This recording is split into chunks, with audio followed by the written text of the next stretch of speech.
conversations with him, a lot of conversations, my bilateral conversation, and we signed with him, me, like a new president, in 2019, I signed with him the deal. I signed with him, Macron and Merkel, we signed ceasefire. Ceasefire. All of them told me that he will never go. We signed him with gas contract. Gas contract.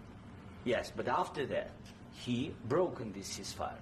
He killed our people and he didn't exchange prisoners. We signed the exchange of prisoners, but he didn't do it. What kind of diplomacy, JD, you are speaking about? What do you mean?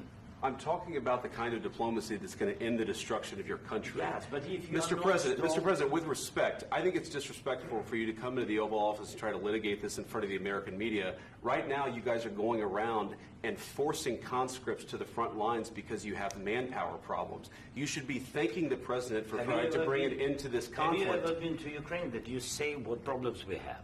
I have been to. Come once. I've actually watched and seen the stories, and I know what happens is you bring them on a propaganda tour, Mr. President.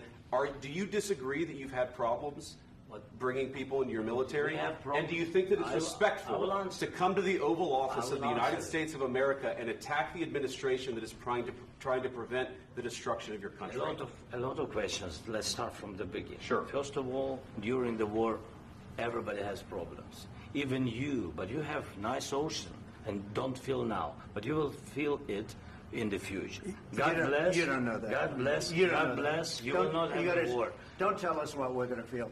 We're trying to solve a problem. Don't tell us what we're going to feel. I'm not telling you. Because you're in no position to dictate that. That's exactly what you're doing. You're in no position to dictate what we're going to feel. We're going to feel very good. You will feel influence. We're going to feel very good and very strong. You will feel influence. You're right now not in a very good position. You've allowed yourself to be in a very bad position, and he happens to be right about it. From the very beginning of the war. You're not in a good position. You don't have the cards right now. With us, you start having cards. Right now, you don't. You're playing cards. You're playing cards. You're gambling with the lives of millions of people. You're gambling with World War III. You're gambling with World War III. And what you're doing is very disrespectful to the country, this country.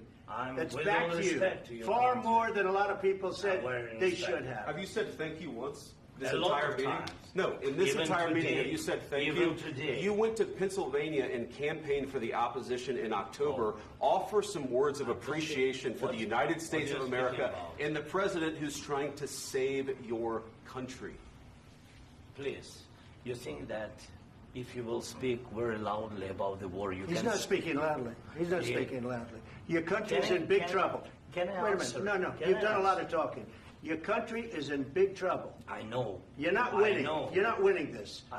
You have a damn good chance of coming out okay because of us. Mr. President, we are staying in our country, staying strong from the very beginning of the war. We've been alone, and we are thankful. I said thanks You haven't in been this alone. cabinet. You and haven't not been only alone. in this cabinet. We gave you, through this said stupid president, $350 billion. You voted we gave for you your military president. equipment, You and you voted men for are your brave, president. but they had to use our military. What about If you didn't have our military equipment, if you didn't have our military equipment, this war would have been over in 2 weeks. In 3 days, I heard it from Putin. In 3 days, this is something Maybe new. less. In 2 weeks, of course, yes. It's going to be a very hard thing to do business like this. I tell you. Just say thank you. I said a lot of times to American people. Accept that there are disagreements, and let's go litigate those disagreements rather than trying to fight it out in the American media when you're wrong. We know that you're wrong. But you see, I think it's good for the American people to see what's going on. I understand, sir. I think it's very important. That's why I kept this going so long. You have to be thankful. You don't have the cards. Thankful. You're buried there. Your people are dying. You're again, running low on soldiers. Please, you're running Mr. low President. on soldiers. It would be a damn good thing. Mr. And then you tell us, I don't want a ceasefire. I don't want a ceasefire. I want to go, and I want this. Look, if you could get a ceasefire right now, I tell you, you take it so the bullets stop flying and your men stop getting killed. Of course, we want to stop the war. But you're saying you don't want a ceasefire. But I said to you, I want a ceasefire. with guarantees. Because you'll get a ceasefire faster than an agreement. Ask our people about ceasefire, what they think. That wasn't with me. For you what that wasn't with me. That was with a guy named Biden, who was not a smart person. That was with Obama. It was your president. Excuse me. That was with Obama, who gave you sheets, and I gave you javelins. Yes. I gave you the javelins to take out all those tanks. Obama gave you sheets. In fact, the statement is Obama gave sheets and Trump gave javelins. You got to be more thankful, because let me tell you, you don't have the cards. With us, you have the cards. But without us, you don't have any cards. One more question